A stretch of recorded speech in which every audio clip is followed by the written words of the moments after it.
అయితే మండే అయితే తినేసి బయలుదేరుతున్నా. వాయిస్ ఓవర్ ఇస్తా వీడియో మొత్తం, ఎందుకంటే మాట్లాడాలంటే కొంచెం సీక్రెట్ అవుతుంది కాబట్టి ఇప్పుడైతే పిస్తా హౌస్లో అయితే తినేసినాం, బయలుదేరుతున్నాం. ముచ్చట ఏంటంటే డైలీ లాగే ఏముండదు, రొటీన్ ఆలోచించాలంటే కంటెంట్ ఆలోచించి చేయకపోతే తప్ప ఏముండదు. ఇప్పుడైతే బయలుదేరుతున్నాం, కర్నూలుకి అయితే వచ్చేసిన. ఓలా బండి మా ఫ్రెండ్ తీసుకున్నాడు, మా మంజు వాళ్ళ ఫ్రెండ్ తీసుకున్నాడు అనమాట. ఆ వీడియో పెడతాను అన్నమాట, చూపిస్తా ఏ కలర్ బండి ఇది అనేది.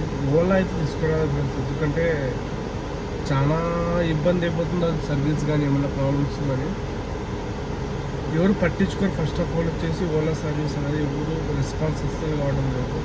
స్టార్ట్ చేస్తే నేనే స్టార్ట్ చేయాలి, ఓలా గురించి కొద్దిగా తెలుసుకున్న తర్వాత స్టార్ట్ చేద్దామని ఉన్నా. స్టార్ట్ చేసిన తర్వాత బాగా ఆలోచించి స్టార్ట్ చేద్దామని ప్లాన్ చేద్దాం. ఏంది కథ అనేది దాని గురించి సర్వీస్ టైప్ చెక్ చేసుకుని దాని గురించి ఒకసారి స్టార్ట్ చేయాలి దాని గురించి. ఎందుకంటే ఇన్నట్లయితే ఎవరు పట్టించుకోవడం లేదు దాని గురించి అయితే.